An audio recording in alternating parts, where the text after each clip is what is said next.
Hi everyone, it's Miss Carrie from the South Country Library. Thank you for joining me for the Friday story time. Today we're going to be reading two fun books. The first book is called The Dragon and the Nibblesome Knight, and it is by Ellie Woolard and Benji Davies. And the second book we're going to read today is called Interstellar Cinderella. And this book is by Deborah Underwood and it is illustrated by Meg Hunt. And they're both used with permission from Macmillan Publishing. The first book we're going to read is The Dragon and the Nibblesome Knight. Okay. Hope everybody's ready. Okay. The Dragons of Dread were a terrible bunch. They chased boys for their breakfast and girls for their lunch. But their best things of all, their favorite delights, were Dribblesome, Nibblesome, Nobble-Need Knights. When the smallest of all the dragons turned 4, his parents said, "Dram, you're a baby no more.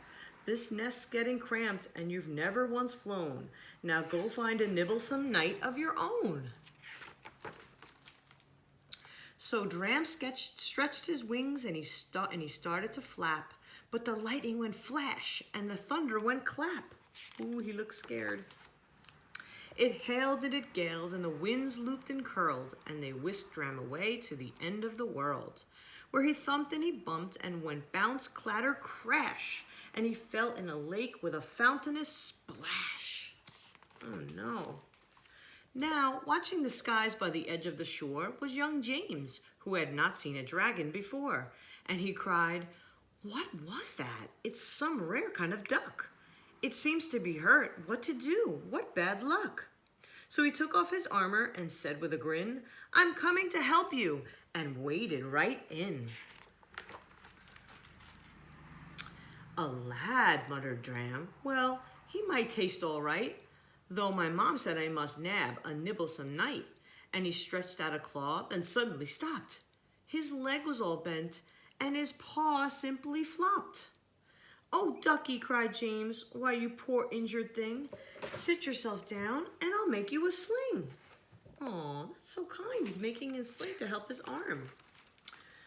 "That's better," thought Dram. "Now I must find a bite of a Dribblesome, Nibblesome, Nobble-Need Knight." So he waved a goodbye and he tried to breathe smoke, but all that came out was a hoarse kind of croak. "Oh, ducky," cried James as Dram struggled to roar, "what a strange sort of quack! Why, your throat must be sore. Come to the woods and I'll fetch you some honey. It's good medicine, all soothy and yummy." Oh, look, they're making the honey. "That's better," thought Dram. "Now I must find a Dribblesome, Nibblesome, Nobble-Need Knight." So he waved goodbye and started to fly, but his wings were too weak to take off in the sky. "Oh, ducky," cried James, "I'm so dreadfully rude. You must feel quite faint. Let me get you some food. Come to the orchard, we'll soon fill our tums, full of pears and pink peaches and big purple plums." Oh. "That's better," yawned Dram. "Now I must find a bite." But he fell fast asleep in the moon-marbled night. Is he sleeping? In the morning, Dram woke and said, "Hey, I feel fine. Soon a bite of a Nibblesome Knight will be mine." And he bellowed out billions of billowing flames. Then he thought, "I'll say bye to that little lad James." So he strode down the road and he stomped through the field. And there was young James with a sword and a shield. "You're a knight?" shouted Dram. "You're not simply a lad? You're a dragon?" yelled James. "You're all beastly and bad?" What do you guys think? I don't know. "Yes," muttered Dram, "I suppose I should bite." "Oh," muddled James, "then I guess I should fight. It must be all over, the finish, the end." What do you think's going to happen, my friends? Let's see. Then they both said at once, "But I can't, you're my friend." "My friend," chortled James as he put down his sword. "My friend," shouted Dram, and he smiled as he roared. The knights all said, "Dragons, they're not simply beasts. dragon said, nights aren't so nice for our feasts. Nibble at nights? Why, of course we do not. Though every so often they sort of forgot. Uh-oh. That's the end of that book. I hope you liked it. The second book we're going to read is called Interstellar Cinderella. And if you like the story of Cinderella, this is very similar, but a little bit different. And let's see if you can figure out why. So this is Interstellar Cinderella, and it is by Deborah Underwood, and it is illustrated by Meg Hunt. Okay. Interstellar Cinderella.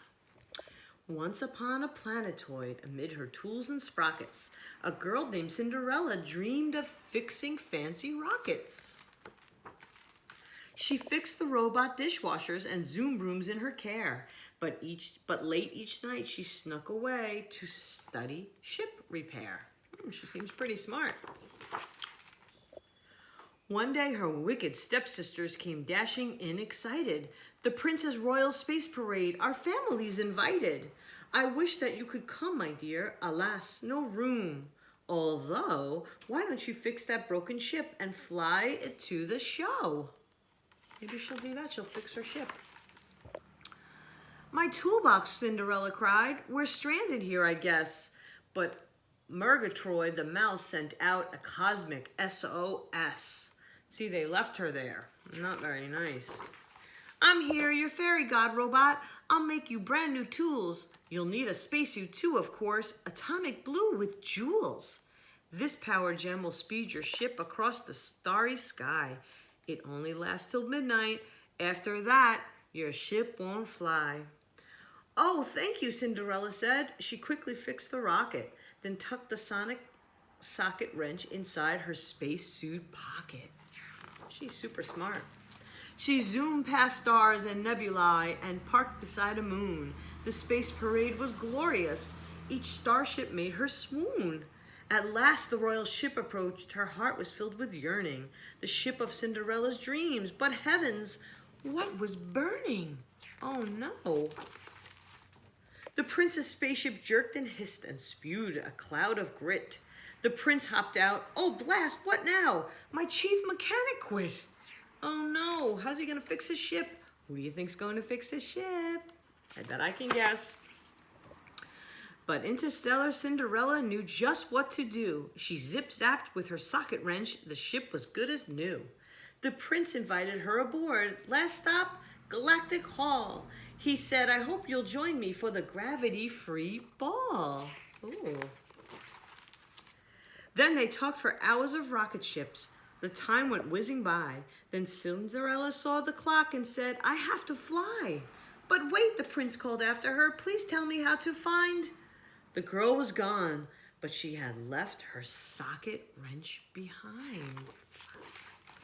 The prince sent a transmission to the farthest edge of space.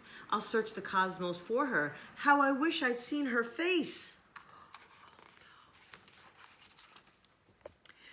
The prince's ship, Grisella screeched. Her sister squealed in fear. The prince won't marry one of us if Cinderella's here. Their mother said, don't you worry. He won't find her in this house. I've trapped her in the attic with that useless robot mouse. Oh, she's not very kind.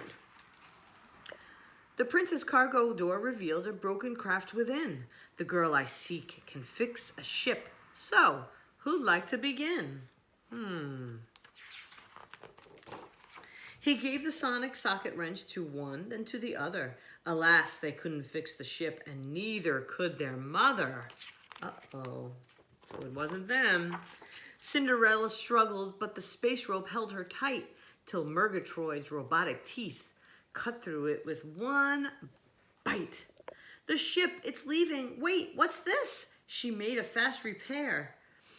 Then strapped the rusty jetpack on the blasted through the air. She landed right beside the prince. What? That wrench is mine, she cried. She quickly fixed the ailing ship. The prince said, be my bride. She thought this over carefully. Her family watched in panic. I'm far too young for marriage, but I'll be your chief mechanic. Amid her fleet of sparkling ships and friends both old and new, a joyful Cinderella cried, "My stars, dreams do come true." The end.